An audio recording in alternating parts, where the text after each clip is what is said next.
Miss হবে না আপনার পছন্দের টিভি শো। দেখুন জি5 অ্যাপে একদম ফ্রি।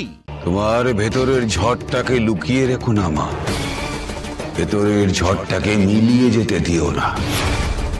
শক্ত হও।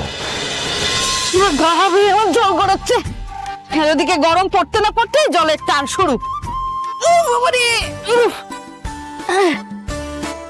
এরপর আরো অবস্থা খারাপ হবে, দেখবে এক বালতি জলের জন্য হাওয়া হুতাশ শুরু হয়ে যাবে। আপু দেখেছো টিফিন গুলো ঢাকাও দেয়নি, মনে করে টিফিনটা নিয়ে যাস কিন্তু ভুলে যাস না। আরে ওর এসব কখনো ভুল হয় নাকি? হ্যাঁ সে ভুলের রাজা তো আপনি। মনে করে টিফিনটা নিয়ে যাও কিন্তু, এখন আর অপু কলেজে পড়ে না, তোমার দোকানে গিয়ে টিফিন দিয়ে আসবে। মা আমি না বলতে ভুলে গেছিলাম, আজ আমার টিফিন লাগবে না। ওমা সে কি ক্যান্টিনে খেয়ে নিবি? হ্যাঁ ওখানে ক্যান্টিনে খেয়ে নেব। ওহো ওই আমাদের মতো আর কি, আমাদের যেমন রতিন স্যার মাঝে মাঝে খাওয়ায় কি, তাই তো? ভাই তোমার ওই ছোট্ট শাড়ির দোকান আর কোথায় অপুর এত বড় কোম্পানি। চুপ করে তো, আর রতিন স্যার খাওয়ায়? চিনি না ওকে নাকি? ও পারলে ভিখিরির মুখ থেকে খাবার নিয়ে খেয়ে নেয়। তোমাদেরকে না আমার একটা কথা বলার আছে। বুঝলি মা, আমি বিশ্বাস করি কেউ যদি সৎ থাকে না, ঈশ্বর সব সময় তার সঙ্গে থাকে। আমি যখন দোকান চালাতাম আমি সবার খাবার ব্যবস্থা করতাম। আমি এটাও বিশ্বাস করি একদিন আমি আবার পারবো। আরে তোর এই বাবা আবার সব পারে। এই ছাড়ো তো তোমার কথা, তোমার এই সমস্ত স্বভাবের জন্যই তো আজকে আমাদের হাঁড়ির হাল। দেওয়া নয় বুঝলে, এবার একটু নেওয়া শেখো, নেওয়া। অপু অপু তুই না তোর মায়ের এই সমস্ত কথা একদম কান দিবি না। কি কথা? সব সময় মনের কথা শুনবি, নিজের উপরে বিশ্বাস রাখবি, বুঝেছিস? হ্যাঁ ঠিক আছে, এবার আমাকে বেরোতে হবে। হ্যাঁ আসো। সাবধানে সাবধানে।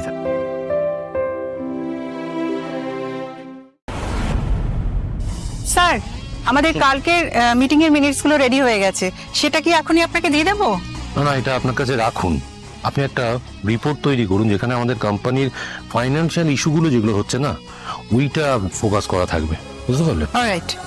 দেখুন একটা কথা মনে রাখবেন, আমি আগেও বলেছি আমাদের কোম্পানিতে কাজ করার সিস্টেমটাই আমাদের ইউএসপি। ময়ূর তুমি কি বলছিলে? হ্যাঁ স্যার, একটা পাওয়ার পয়েন্ট প্রেজেন্টেশন রেডি করেছি সেম প্রজেক্টের উপরে, যদি একবার দেখে নিতেন। একটা কাজ মীরা একবার রিভিউ করে দাও, তুমি মীরাকে দিয়ে একবার রিভিউ করো। স্যার মাইসোর কেসটা নিয়ে আপনার সঙ্গে একটু ডিসকাস করতে। না মাইসোর নিয়ে এখন এটা নিয়ে পরে কথা বলি আমরা। বলছি কিঙ্কর আমাদের ইউএস যে ক্লায়েন্ট,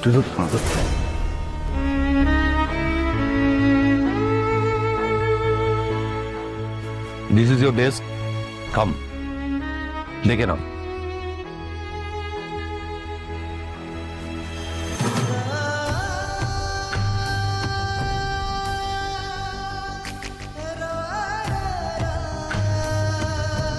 এভরিথিং ওকে স্যার?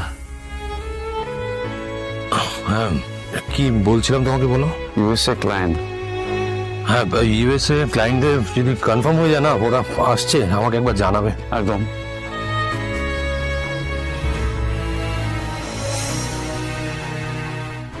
একবার বাবার কাছে যাব, বাবাকে কি সবটা খুলে বলবো? মা সবাই এত খুশি আমাকে নিয়ে, সবাই এতটা ভরসা করা শুরু করেছে না, সেটা তো এক মুহূর্তে শেষ হয়ে যাবে। আমি সেটা কি করে হতে দেব না? আমি বাবার সামনে দাঁড়াতেই পারবো না, কিছুতেই দাঁড়াতে পারবো।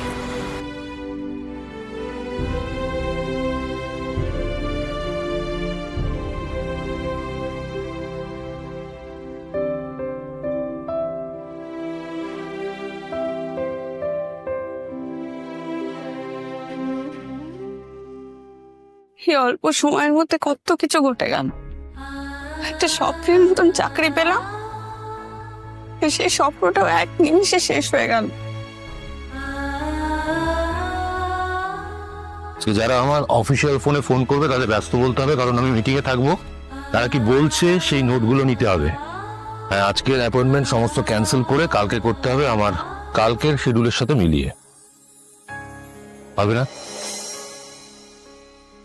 তুই আর্য স্যারের সাথে কথা বলেছিস? ঠিকই তো, আমি তো এখনো আর্য স্যারের সাথে একবারও কথা বলিনি।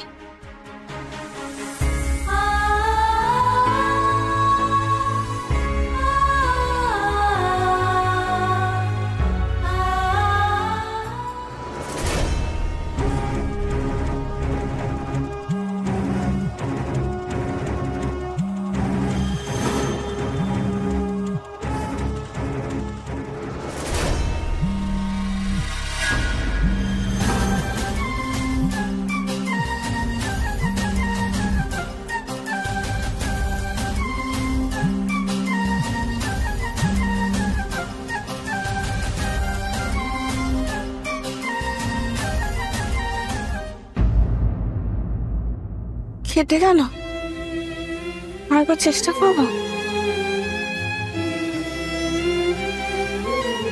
আর্য স্যার তো ফোনটাই ধরলেন না। ওইদিকে সব সব ঠিক আছে তো? এখন আমি কি করবো?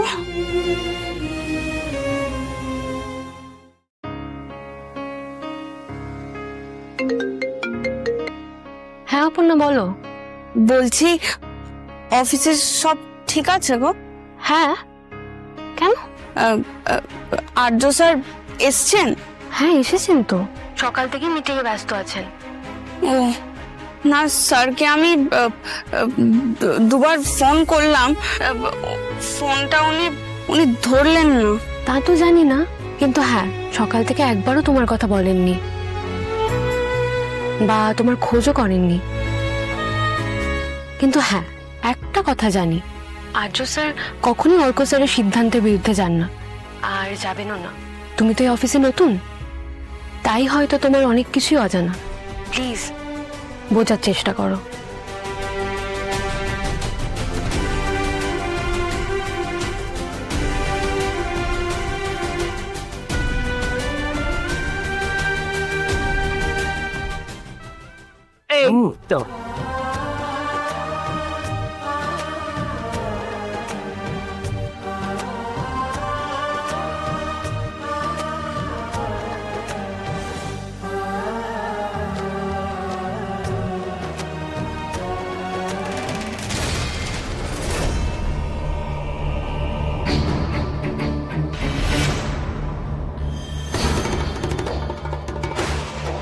তোমার ভেতরের ঝড়টাকে লুকিয়ে রেখো না মা, ভেতরের ঝড়টাকে মিলিয়ে যেতে দিও না।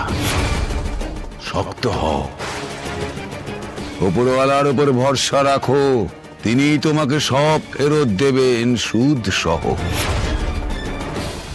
সব প্রশ্নের উত্তর তুমি খুঁজে পাবে, উপরওয়ালাই তোমাকে পথ দেখাবে। সমস্ত বাধা বিপত্তি থেকে তিনিই তোমাকে উদ্ধার করবেন। উপরওয়ালা তোমার উপর সহায় হোক।